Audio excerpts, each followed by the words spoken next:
Araeng. From this parched earth, the nation of Nabath, Araeng once rose. When I journeyed here, long ago, I spoke with a sun-weathered elder.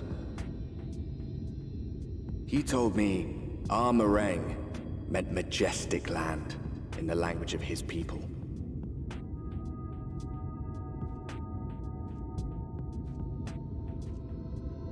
And so it might still be, were it not for the light's unrelenting onslaught.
Master Gengen, this is the friend of the Exarch I was telling you about.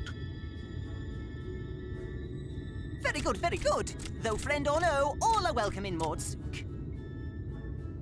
Sook is Mordish for city. As things stand, this souk boasts the largest and busiest marketplace in all Araeng. You'll find ore from the mines here, of course, but all manner of other things too, many of them rare. As I told you before, not many visit Araeng by choice, but Mord Sook's a different story. Merchants come from miles around to purchase the relics the Mord dig up. Aye, that they do. For Mord do not dismiss the spoils of the earth. We clean them and polish them and reveal to the world their true value. That is why they come here, come from far away, come with much money. And so our souk is always busy, busy, busy. No such thing as a thing no one needs. You say that every time, Master Gengen. Some sort of family motto, wasn't it? Or perhaps a Mord philosophy, for which we should all be very grateful. Would that everyone was so willing to take in refugees regardless of race or creed. Now then. If you intend to spend any time here, you'll want to gain the trust of the locals. And there's a little custom all newcomers are expected to observe. The cracking of the coin purse. You buy one thing from the market. Price can be low or high, just as long as you buy. As the good Mord says. In fact, the Exarch sent a little something to cover this very expense. A Verbert gold piece, no less. The first I've held in years. Verbert gold? Real Verbert gold?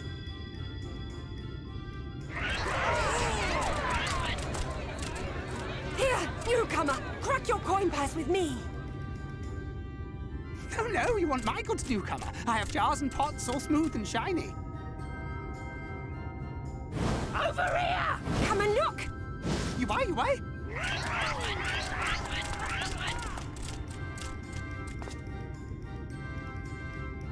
Enough of that! Calm, I say! This one must still journey through the barrens. Nothing bulky, nothing heavy, no pots! Nothing better for the road than a full belly. Spend that piece at Ronron's place, yes? Eat for 3 before you leave.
Back here!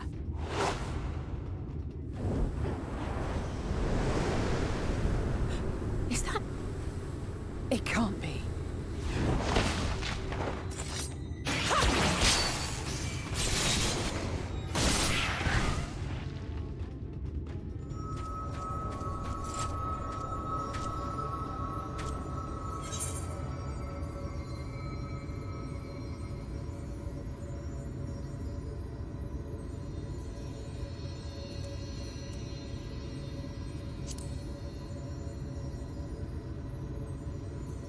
Just a lesser sin eater. Nothing to write home about. I knew you'd turn up sooner or later, but I had been hoping for sooner.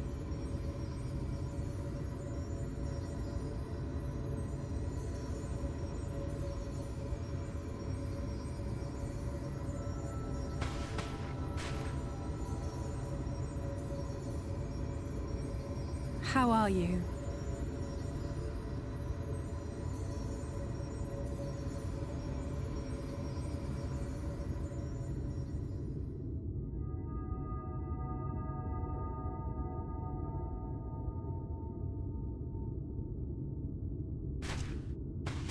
We fought them to a standstill, then?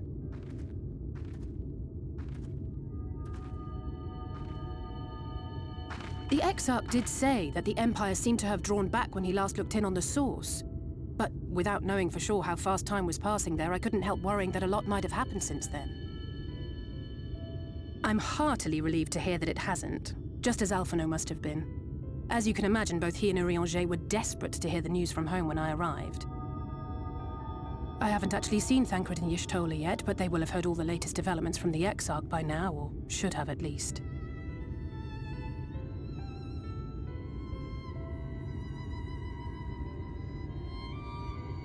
When I think of how frantic Tataru and the others must be, I want nothing more than to rush back and reassure them.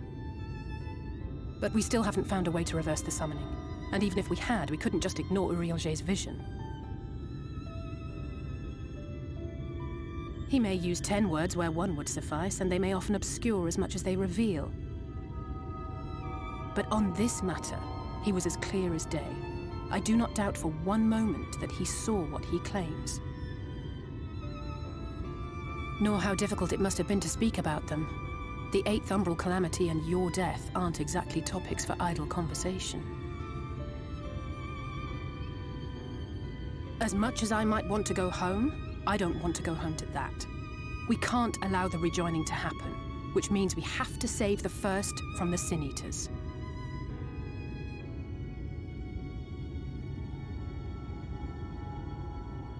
That great wall of white is a remnant of the Flood.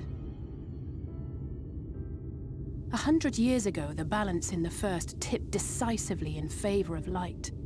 From that moment, it rose and swelled with each passing day, and then, without warning, it burst forth like water from a broken dam. A colossal wave of pure light, drowning everything in its wake. Only Norvrant was spared. For the most part, living things are composed of ether of various different aspects. But when exposed to such a flood, their etheric harmony is shattered, and their natural form breaks down.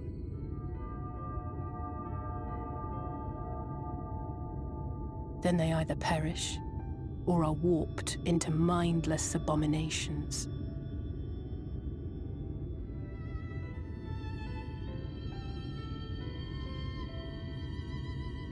Yes, that's how the Sin Eaters came to be. They were once living creatures, or people, that were caught in the path of the Flood. Once the change is wrought, there is no going back. In that instant, they are gripped by an insatiable appetite for ether, and will happily gorge themselves on any living thing within reach. But even that is not the worst of it. The stronger Sin Eaters can plant light in us, like seeds in soil, corrupting our ether and triggering the birth of new monstrosities.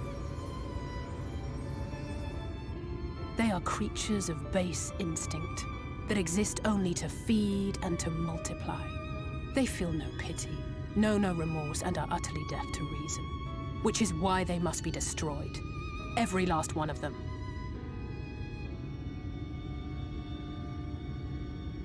The infirmary is full of the Sin Eater's victims, left here to spend their final hours waiting for the change to overtake them.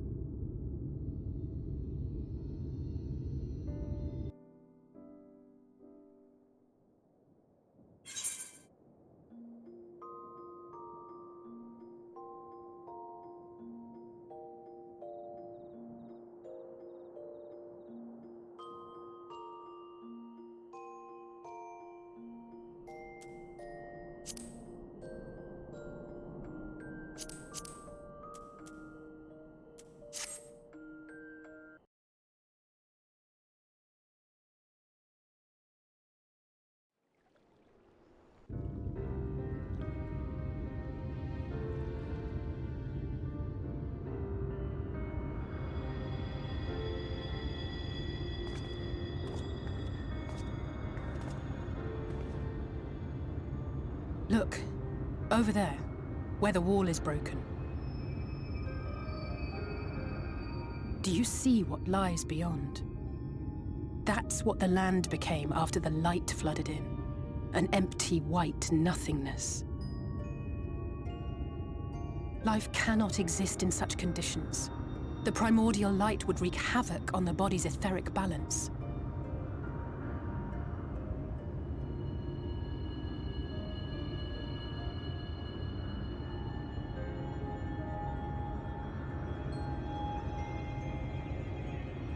That nectarine you bought. It's Halric's favorite fruit.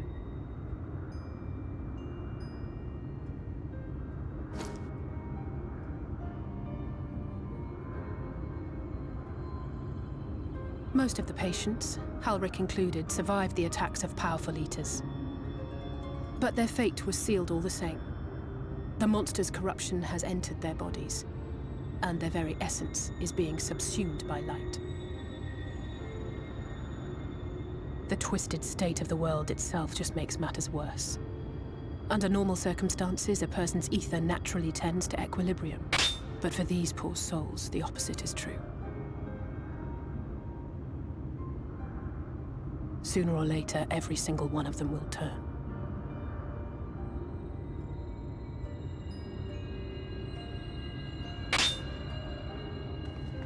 Tesleen and the patients, they all know this. They know what has to be done before the change goes too far, before the eater within takes over. The preferred method is mixing poison into their favorite food. In my time here, I've borne witness to a lot of last meals.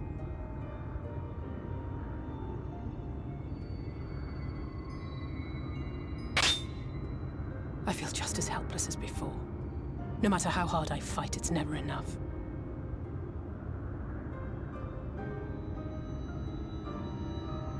But it's a war I mean to wage, nonetheless.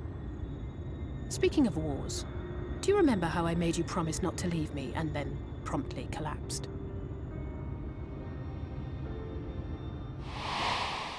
Well, let's just say I had a few choice words for the Exarch concerning the timing of his summons.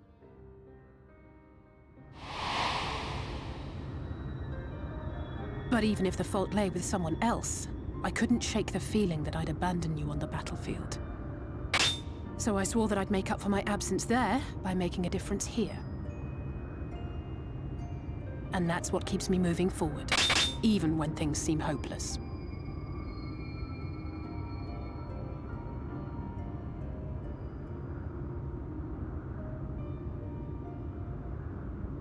On which note, it's time we headed back. The longer we keep Tesleen waiting, the harder this will be for her.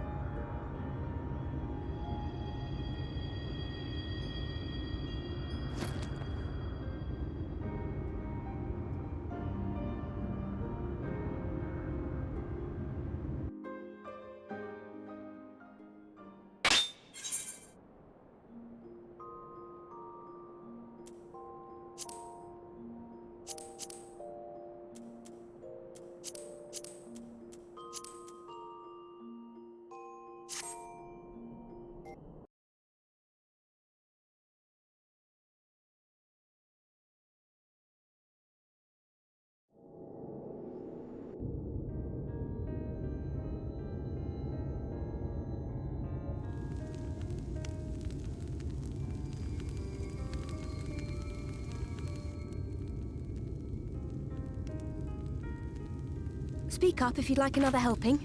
I made a little bit more than usual today. And you've added something special to the broth, if I'm not mistaken.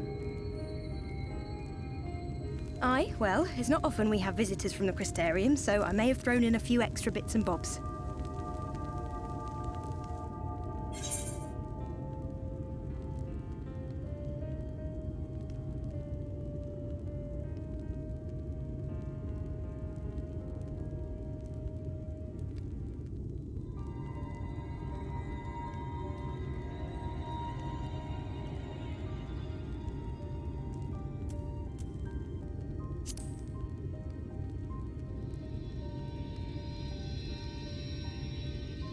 That's what I like to hear. Give me a moment to warm up the pot.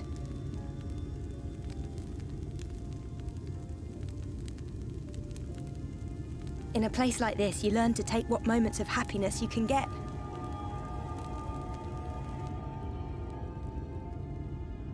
I remember when I first came here with my mother. She was showing the early signs.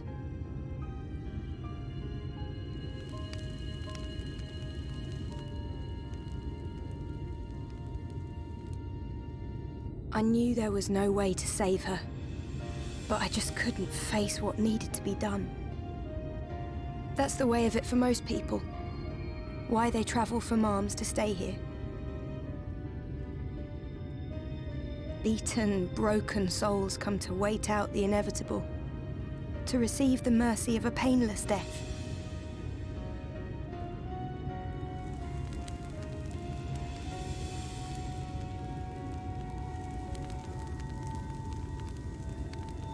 When my mother finally left this world, I was mad with grief, but also thankful that her passing was a peaceful one.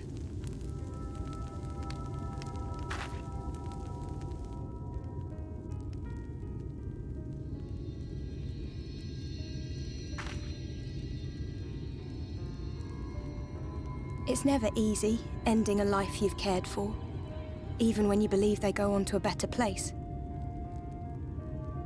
I often find myself wishing the Warrior of Darkness would come and do that part for me. The Warrior of Darkness? You've never heard the tale? I'm not sure where it began, but every child in Norvrant could tell you a version of it.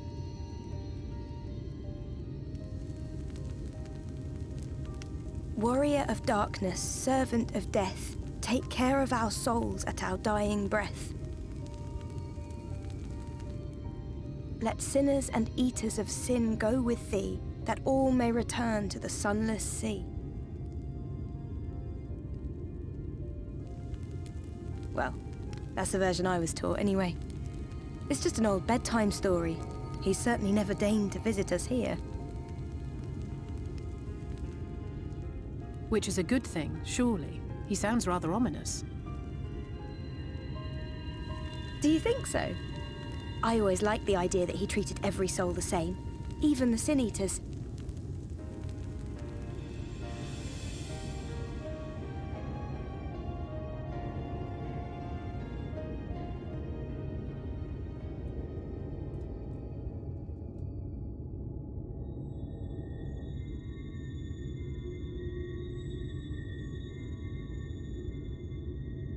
They're coming. Desleen!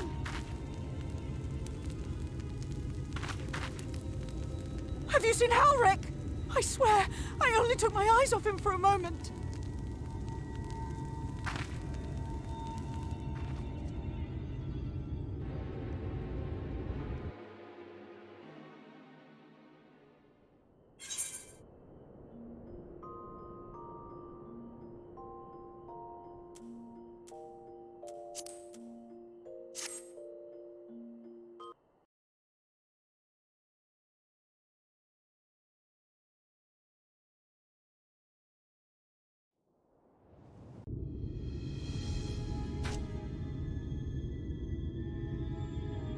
Any sign of him?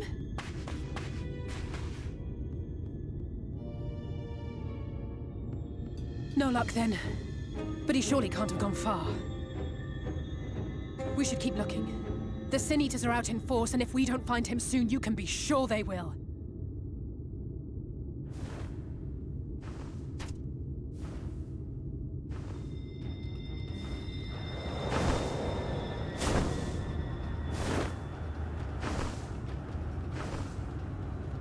Did you see the size of that thing? It must be one of the nasty ones. Wherever it's going, it can only mean trouble. After it!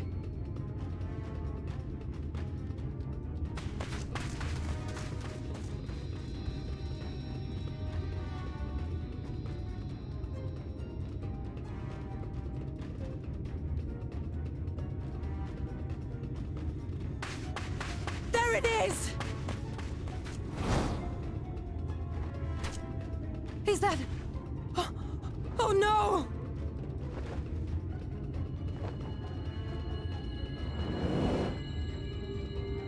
Ulrich!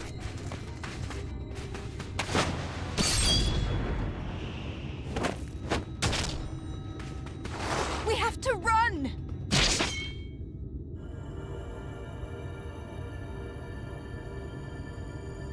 Tesseline! No!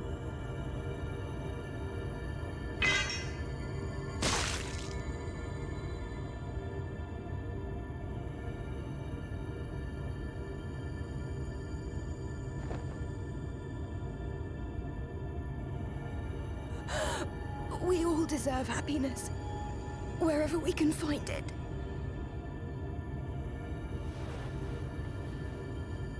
The time left to you is precious. No one should die in pain. Mother, I...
No!